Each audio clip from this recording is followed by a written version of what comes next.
All right, let's talk about a term you've definitely heard before, preventive medicine.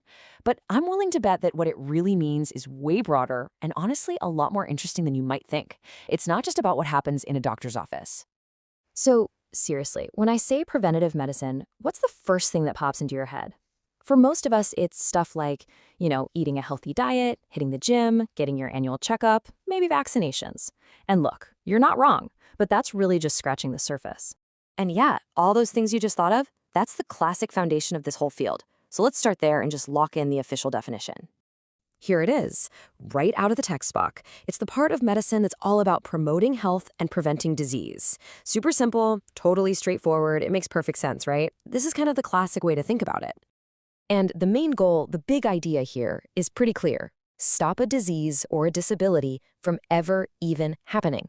It's all about getting out ahead of the problem before it's even a real problem. Okay, so within that classic view, there's a core principle that is absolutely key. It's not just about what you're doing, it's about when you're doing it. The idea is you get the biggest bang for your buck, the maximum impact, when you intervene at the absolute earliest stage possible. The sooner you act, the better your chances are. That's the bedrock of this whole thing. And this early window, it actually has a name in the medical world. It's called the stage of susceptibility. This is that super critical time before you see any symptoms, where someone might be at risk, but the disease hasn't actually kicked off yet. So that's the classic definition, right? But what if you're past that early stage? What happens if a disease has already started? Does the whole idea of prevention just go out the window? Well, the answer is a big fat no. And this is where things get really interesting. And this is the key takeaway. Prevention isn't something that only happens at the starting line. It's a concept that is in play through the entire course of an illness, at every single stage. This little comparison really nails the shift in thinking. On one hand, you have the classic idea, just stop the disease from ever starting. But the broader focus, it's about preventing the consequences, the complications, the disabilities that can happen after a disease has already begun. Now, I know this might still feel a little abstract, so let's ground it with a really fantastic and super common example from the clinic. This is where it's all going to click. We're going to talk about something called a Colles fracture. It's a specific kind of wrist fracture, and it's incredibly common. You usually get it when you fall and try to catch yourself with your hand outstretched.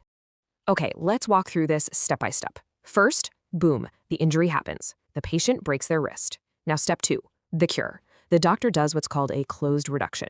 That's just a fancy way of saying they line up the broken bone without surgery, and then they put on a cast. Simple enough. But here's the magic part, step 3. That cure is also an act of prevention. See, by setting that bone perfectly, the doctor is actively preventing a whole bunch of future problems, like the bone healing all crooked, that's called malunion, which could lead to some serious long-term disability. And that right there, that's the whole point. Let that sink in for a second. The treatment to cure a problem that's already here is also preventing a future, probably worse, problem. The cure itself is an act of prevention. How cool is that?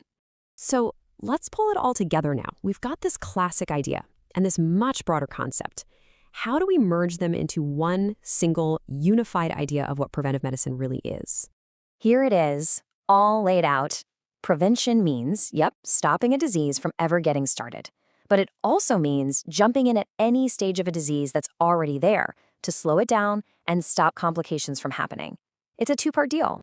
So if you want to boil it all down to one simple, powerful sentence, it's this. No matter what stage you're at, the goal of preventative medicine is always to stop the next bad thing from happening, whether that bad thing is the disease itself or a nasty complication down the line. And that kind of leaves us with a really interesting question to chew on. Think about it in your own life. What things do you do that feel like a cure for something happening right now, but are also actively preventing something much worse from ever showing up? It's a pretty powerful way to look at things, isn't it?